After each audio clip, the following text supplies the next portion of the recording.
Scientists now stating that Mount Etna in Italy is slowly sliding into the Mediterranean Sea. Now, this study confirms that the entire volcano is shifting and that at some point, not immediately, but at some point down the road, this will slide into the sea, triggering catastrophic landslides, devastating tsunamis, and really, it's just a part of the natural flow here on planet Earth. Things like this are going to happen. Let's be thankful we have the science, the technology to be able to see these things in advance, to be able to prepare for such an event. Now, there's not much someone can do if you're right there at the volcano when it erupts, but try to get out as quickly as possible. Anyone that's right there in the path of the flow, obviously, it's not going to be good.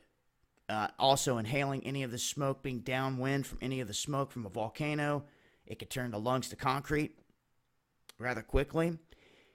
But when you're talking about an event like this, it takes time to get a beat on what's happening. And it took 12 years to figure this out, where they had set up a series of different bits of equipment all over the volcano tracking this. And now they're saying that this has been moving at an average rate of half an inch or over half an inch a year.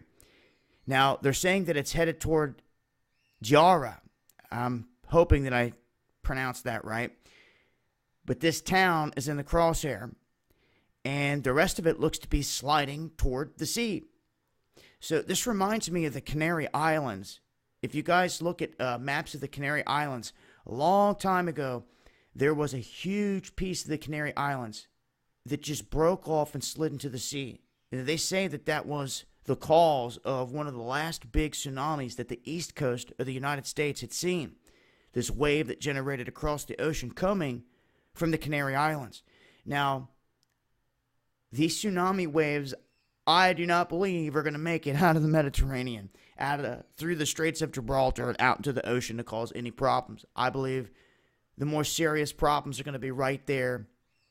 You're talking the immediate coastlines adjacent and around this volcano in the Mediterranean. But all you can do if you live in an area like this is have a plan.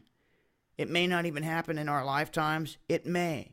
But what you need to have is a plan, especially for someone that lives in a coastal town or city that is in a region that could have some activity like this. Seismic activity, volcanic activity, underwater volcanic activity, which is something that I think people are overlooking. I honestly believe that we haven't seen that yet at full scale. I believe it's coming. I believe there's going to be a volcanic eruption underwater that's going to cause some issues. And it's only going to be a matter of time before that happens. Best guess? Well, the Ring of Fire is definitely a hot spot for volcanic activity all the way around, even off-land and in the oceans. But you can't forget about that Atlantic Ridge as well. Anything can happen there. That is the dividing point. That is where everything is separating right there in terms of the middle of the ocean when it comes to the Atlantic.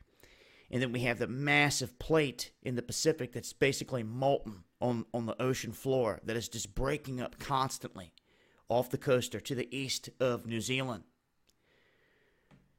But a massive underwater eruption, I believe, is definitely going to happen in the offing. And in terms of this, well, nothing to get freaked out over.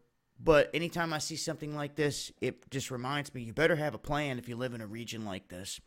And it's interesting to note that this thing is shifting about a half an inch a year, and it's sliding toward the sea. I'm going to leave a link. It's been Dabu7. Much love, y'all.